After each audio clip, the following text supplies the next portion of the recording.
Alright, boys and girls, today we're working on an Oliver. The number is rusted off, but I believe it's a 252. It is a 12-foot disc tandem, and what we're doing today is we had a shaft break off. One of the discs here started turning, and it just cut the disc shaft in half. I'm not going to show you how to do anything. I'm already done, but I wanted us to go over a couple things that you're going to need and how you're going to set it up. So the first thing you want to do, I'm going to zoom back out here a little bit, but the first thing you want to do is you want to take off all these scrapers. I don't have enough for all of them, but you want to take those off. Second thing you want to do is you want to take these bolts off when you're replacing the old one. There's two there, two there. These are 15/16 heads, and it's two here. Then you want to get yourself some kind of lifting thing and lift the disc up. You can use it with the hydraulics, you can do it with a forklift, you can do it with a jack. High lift jack is probably the best. And then you want to pull that out, okay? And you work over here. You want to get these nuts off. These are 1 5/8" on mine. I run this small disc on the outside so it doesn't cut in so deeply. Kind of works out for that you're not making a big cut when you're disking. Anyway, get that off, get that apart, replace your shaft, and then what you want to make sure is that you don't have any things worn out. If you got one worn out, you might want to buy a new one.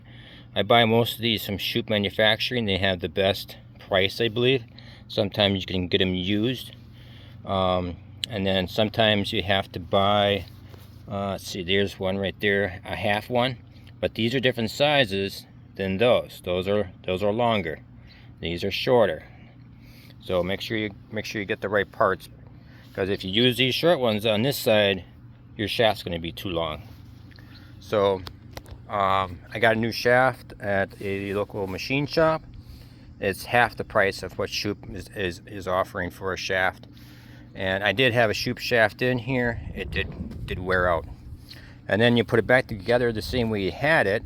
The only thing you want to do is you also want to loosen these bolts down here on the bearings. If you're not replacing any bearings, you just want to make sure you loosen those so that this swivels on there. So when you go to put it back together, put it back on, you roll it back on, get these bolts lined up, and if these are all loose, put these on loose all the way across, raise it up, and then you want to turn this thing so that it kind of so you don't see any wobble in these things here all the way across. If you see any wobble, then you make sure that these are loose down here and are setting. Okay, once those are set and those aren't all good, put your nuts on and tighten it up.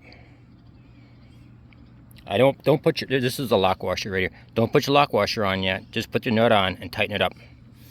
And then turn it again, make sure it's true. Okay, once that's done, then go and tighten up. You can tighten up these, and then you tighten up your bolts down there on the bearing holders down there. Once that's all tight, take your nut that you tightened up off, put your lock washer on. I use these things from Shoop. These are a big washer. They're supposed to be spring loaded. You put the pressure on the middle here, and it's supposed to keep this tight. They do work, but you gotta get this tight. Gotta get it tight. And how you get it tight is the best thing is the Milwaukee Impact. That's the only thing I can see that'll get them tight. I'll show you the tools in a little bit that I used. But then you put your washer on, tighten it up, and if you have an extra nut, put some Loctite on it and jam it against this nut so that doesn't come off. Because what wears these out is misaligned bearings and these discs spinning on the shaft. So this is moving all one piece. If you have any discs that are moving individually, you got to take it apart and make sure you get the right spacing in there. So you'll see right here that there's a double disc. So on mine, it wore out right here. So I couldn't get these tight enough. I'm thinking if I had another new one here, or two new ones, I probably could have gotten it pretty dang close. But I just put an extra disc in there to take up that space that was creating there, and now it's nice and tight. So I'm going to show you the tools here. I'm going to pause, go to the tools, and show you what you might need. All right, over here what we got is you want, the big one is 1 5/8 inch. This is 3/4 drive. I have an adapter that goes onto my impact. This is a 15/16, so those are the bolts that hold that holder to the disc. And then a 3/4 is those nuts for the scrapers and the nuts for the bearing holders. Then you're going to need a combination wrench to hold the other side on the 3/4 and on the 5/16, and then you'll need a ratchet. And if you have it, hold on here. And if you have it, definitely the Impact Milwaukee 18 battery. This is the big fuel one. This is only the 5.0, but if you put an 8 or a 12 on here, you'll have plenty of torque to get those bolts off. I had to take the old bolt or nut off of this shaft. You can kind of see on this shaft where it was turning on the discs. This is where a disc was. It was turning on there, and here on the end is where it busted. But it turned it all the way down to basically looks like maybe 1 inch, and then it busted. So this is 1 1/8 that it started at.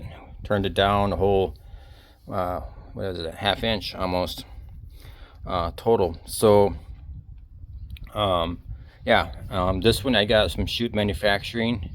I've probably had it on there, oh boy, I bet you I had it on there 6 years maybe. But I disc a lot. I disc some heavy stuff. I disc sod. I disc a lot of stuff with that bugger. So that's what's going to happen if you have loose discs, though. All right, thanks for watching.